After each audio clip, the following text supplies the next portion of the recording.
நேயர்கள் அனைவருக்கும் செவியின்ப சங்கீதாவின் அன்பான வணக்கம். பொன்னியின் செல்வனின் பாகம் 3 11ஆம் அத்தியாயம் கொள்ளுப்பட்டறை. கொள்ளுப்பட்டறை என்ன நடக்குது பாப்போமா? போன அத்தியாயத்துல என்ன பார்த்தோம்? பூங்குழலியும் சேர்ந்து நம்புதனும் இளவரசர் அருள்மொழிவர்மரை நாகப்பட்டினம் சூடாமணி விகாரத்துக்கு கொண்டு வந்து சேர்த்துட்டாங்க. புத்த பிக்ஷு இளவரசரை பார்த்தோன்னு அப்படியே தகைச்சு போயிட்டாரு. ஏன்னா அப்பதான் இளவரசர் கடல்ல மூழ்கிட்டாருங்கிற செய்தி அவருக்கு வருது. அதே நேரத்துல இளவரசரை உயிரோட அவர் கண்ணுக்கு பாக்குறாரு. எல்லாமா சேர்ந்து அவர் அப்படியே ஆச்சரிய கடல்ல அப்படியே ஆழ்த்துது. இளவரசரை சூடாமணி விகாரத்துக்குள்ள கொண்டு போயிட்டாங்க. இனிமே இளவரசரை தான் பார்க்க முடியாதோன்னு பூங்குழலி அப்படியே மனசு பாரம் ஆயிடுறா இல்லையா? இப்போ இவங்க கிட்ட இருந்து பிரிஞ்சு போன வந்தியத்தேவன் என்னானா அவங்க அது என்னாச்சுன்னு தெரிஞ்சுப்போமா? வந்தியத்தேவன் குதிரையை தட்டி விட்டுட்டான். பழையாறையை குறியா வச்சுக்கிட்டு போய்கிட்டே இருக்கான். பழையாறையிலிருந்து வந்த பாதை ஒரு வாரி அவனுக்கு ஞாபகம் இருக்கிறதுனால யாரையும் வழி கூட கேட்காம உத்தேசமா திசை பார்த்துக்கிட்டே போறான். முதல்ல கொஞ்சம் தூரம் காட்டுப்பாதை வழியா போறான். குதிரை இதனால ரொம்ப கஷ்டப்பட்டு போறதை தெரிஞ்சுக்கிறான். வல்லவரையனுக்கும் ரொம்ப களைப்பு அதிகமாவே இருக்கு. அவன் கொஞ்ச நேரமாவது நல்லா அசந்து தூங்கி பல நாள் ஆயிடுச்சு. அதனால அப்பப்ப அப்படி கண்ணை மூடிக்கிட்டு ஆடி ஆடி விழுந்து தவிர நிம்மதியா ஒரு இடத்துல படுத்து தூங்கணுங்கிறதே அவனுக்கு இல்லை. பழையாறைக்கு போய் இளவரசிக்கிட்ட செய்தியை சொல்லிட்டா அப்புறம் அவனோட பொறுப்பு தீர்ந்து நிம்மதியா தூங்கலாம். ரொம்ப நேரம் தூங்கலாம். அப்படியே ஏன் போன தினங்களுக்கும் சேர்த்து வச்சு நாள் கணக்குல தூங்கணும் அப்படின்னு திட்டமிடுறான். இளவரசி குந்தவை கிட்ட நீங்க சொன்ன பணியை நிறைவேற்றிட்டேன்னு சொல்லும் போது தனக்கு ஏற்படக்கூடிய மகிழ்ச்சியை அவன் நினைச்சு பாக்குறான். தேவியோட முகம் அதை கேட்டு எப்படியே மலர்ந்து போறதையும் நினைச்சு பாக்குறான். அந்த நினைப்பே அவனுக்கு அப்படியே ஒரு சிலிர்ப்பை கொடுக்குது.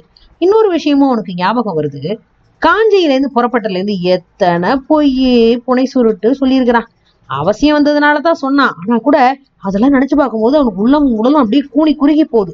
இளவரசர் அருள்மொழிவர்மரோட கொஞ்ச நாள் பழகுனதுனால அவனோட மனப்போக்கே மாறி போயிருச்சு. ராஜரீக காரியங்களை ஈடுபடுறவங்களுக்கு சாணக்கிய தந்திரங்கள் தெரிஞ்சிருக்க வேணும்னு அவன் நினைச்சிருந்தான். ஆனா அந்த மாதிரியான ராஜரீக தந்திரங்கள் மூலமா அவனுடைய முன்னோர்கள் இழந்துட்ட ராஜ்யத்தை கூட திரும்பி பெறலாங்கிற ஆசை அவனுக்கு இருந்தது.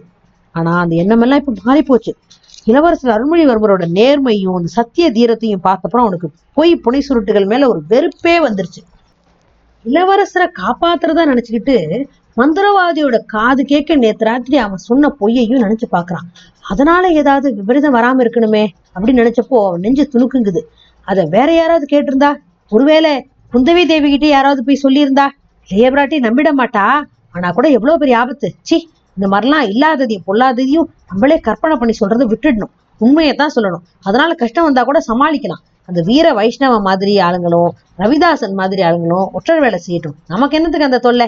வாளோட துணை கொண்டு நமக்கு கிடைக்கிற வெற்றி கிடைக்கட்டும், அதுவே போதும். அதனால உயிரை இழந்தாலும் சரிதான். சி, தந்திர மந்திரங்கள் எல்லாம் இனிமே விட்டுட வேண்டியதான்.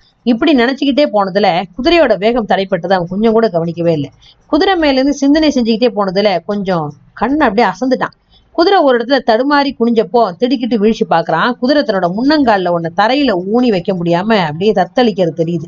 உடனே கீழே இறங்குறான். குதிரையை தட்டி கொடுத்துட்டு அது ஊனம் அடைஞ்சதாக நினைச்ச அந்த முன்னாடி காலை எடுத்து பாக்குறான். அந்த அடிப்புறத்துல ஒரு சின்ன கூர்மையான கல்லு பொத்துக்கிட்டு இருக்கு. அதை லாவகமா எடுத்து எரிஞ்சிட்டான். ஒருவேளை அப்பா பெருசா ஏதாவது ஆயிருந்தா? நல்ல வேலை, காயம் ஒன்றும் பெருசா இல்லை. மறுபடியும் குதிரையை தட்டி கொடுத்து உற்சாகப்படுத்திட்டு அது முதுகு மேல ஏறிக்கிறான். கப்பல்ல அரபு நாட்டார் பேசிக்கிட்டது ஞாபகம் வருது. தமிழ்நாட்டு ஆளுங்கள்லாம் கொடூரமானவங்க, அறிவே இல்லாதவங்க. குதிரையோட குழம்புக்கு கவசம் அடிக்காம வெறும் காலில் ஓட செய்யறாங்க. அப்படி ஓடுற குதிரைகள் எத்தனை நாள் உயிரோடு இருக்கும் அப்படின்னு அவங்க பேசிக்கிறாங்கல்ல, அது இவனுக்கு ஞாபகம் வருது. நினைச்சுக்கிட்டே வந்தியத்தேவன் குதிரையை ஓடுறான்.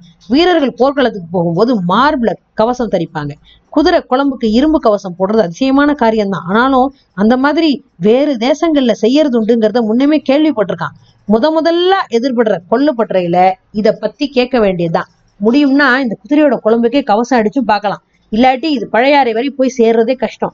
நடுவுல இது விழுந்துட்டா வேறு குதிரை சம்பாதிக்கணும். எப்படி சம்பாதிக்கிறது? யாருக்கிட்டையாவது திருடத்தான் வேணும். சிச்சி, அந்த நினைப்பே வந்தியத்தேவனுக்கு வெக்கத்தை கொடுத்துச்சு. காட்டுப்பாதையில இருந்து உத்தேசமா குதிரையை திசை மாத்திட்டு போய் வந்தியத்தேவன் ராஜபாட்டை அடைஞ்சிட்டான். வந்தது வரட்டும், இனிமே ராஜபாட்டை வழியா தான் போகணும். தன்னை தெரிஞ்சவங்க யாரும் இந்த பக்கத்துல இருக்க முடியாது. பழுவேட்டையரோட பரிவாரங்கள் பின்னாடி தான் வரும். மந்திரவாதியும் அப்படித்தான். அதனால அபாயம் ஒண்ணும் இல்லை. அது மட்டும் இல்ல, ராஜபாட்டையோட போனா கொள்ளுப்பட்டது எங்கேயாவது இருக்கும். அதுல குதிரை குழம்புக்கு இரும்பு கவசம் போட முடியுமான்னு பாக்கலாம். வந்தியத்தேவன் எதிர்பார்த்தது வீண் போகவே இல்லை. கொஞ்ச தூரம் போனோன்னு ஒரு கிராமம் தெரிஞ்சுது. கிராமத்துல ஏதோ ஒரு விதமான கிளர்ச்சி ஏற்பட்டிருந்த மாதிரி தோணுச்சு. ஒரு பக்கத்துல வீதிகள்லையும் வீடுகள்லையும் தோரணங்களை கட்டி அலங்கரிச்சிருந்தாங்க. ஒருவேளை பெரிய பழுவேட்டையர் இந்த பக்கம் வரப்போறாருன்னு தெரிஞ்சுதான் இப்படி ஊரை அலங்காரம் பண்ணியிருக்கலாம். பழுவேட்டையரோட பரிவாரம் வர்றதுக்கு முன்னாடி தான் ரொம்ப தூரம் போயிடலாங்கிறது நிச்சயம். இன்னொரு பக்கத்துல கிராமத்து ஜனங்க, பொண்ணுங்க, புருஷங்க, வயசானவங்க, சின்ன குழந்தைங்க எல்லாருமே அங்க கும்பலா நின்று கவலையோட பேசிட்டு இருக்கிறாங்க. விஷயம் என்னவா இருக்கும்னு அவனால யூகிக்க முடியல. அவங்கள சிலர் குதிரையில வர்றவனை பார்த்தோன்னா அவனை நிறுத்துற எண்ணத்தோட பக்கத்துல வராங்க. வந்தியத்தேவன் அதுக்கு இடமே கொடுக்காம குதிரையை தட்டிக்கிட்டு மேல போறான். வீண் வம்புகள் அகப்பட்டுக்கிறதுக்கு அவன் இஷ்டப்படல. கிராமத்தை தாண்டின உடனே சாலை ஓரத்துல கொல்லுப்பட்டறை ஒண்ணு இருக்கிறத பாக்குறான். அதை கடந்து மேல செல்ல அவனுக்கு மனசே வரல. குதிரையை நிறுத்திட்டு பட்டறைக்கு போறான். பட்டறைக்குள்ள கொல்லம் ஒருத்தன் நல்லா வேலை செஞ்சுட்டு இருக்கிற மாதிரி பாக்குறான். ஒரு சின்ன பையன் உட்காந்து இந்த துருத்தியில ஊதிட்டு இருக்கான். ஊதிட்டு இருக்கான். வந்தியத்தேவன் உள்ள போனோடனே அதே சமயத்துல இன்னொரு மனுஷன் பின்பக்கமா மறைஞ்சு போறதாவும் அவனுக்கு தோணுது. ஆனா இதுல எல்லாம் அவன் கவனம் போவே இல்லை. கொல்லன் கையில வச்சு அடிச்சிட்டு இருக்க வாள் தான் அவனோட கண்ணையும் கருத்தையும் ஒன்னா கவருது. அது ஒரு அபூர்வமான வாள். பட்டறையில வச்சு கொல்லன் அதை செப்பனேட்டிட்டு இருக்கிற மாதிரி தோணுது. அதோட ஒரு பகுதி பளபளன்னு வெள்ளி மாதிரி பிரகாசிக்குது. இன்னொரு பக்கம் நெருப்புல இருந்து அப்பதான் எடுக்கப்பட்டிருக்கிறதுனால அப்படியே தங்க நிற செந்தழல் பிழம்பு எப்படி ஜொலிக்குமோ அப்படி ஜொலிக்குது. வாழ்னா இது இல்ல வாழ் அப்படின்னு வந்தியத்தேவன் மனசுக்குள்ள ஆச்சரியப்படுறான். இப்போ அந்த வாழ் என்னது, யாரோடது? கொல்லுப்பட்டறையில வந்தியத்தேவன் தாமதிக்கிறானே, இதனால பெரிய பழுவேட்டையரோட படை இவன் இருக்கிற பக்கம் வந்துருவாங்களா? வந்தா இவனை பிடிச்சிருவாங்களா? வந்தியத்தேவன் மாட்டிக்குவானா? மேற்கொண்டு என்ன நடக்க போகுது? பரபரப்பான அடுத்தடுத்த அத்தியாயங்களை தெரிஞ்சுக்கணும்னா கொஞ்சம் காத்திருக்கணும். நன்றி. செவி இன்பத்துக்கு தொடர்ந்து சப்ஸ்கிரைப் பண்ணுங்க. செவி இன்பத்தை பத்தி உங்க நண்பர்களுக்கும் நிறைய சொல்லுங்க. செவி இன்பம் வளர்றதுக்கு உதவி பண்ணுங்க. நன்றி.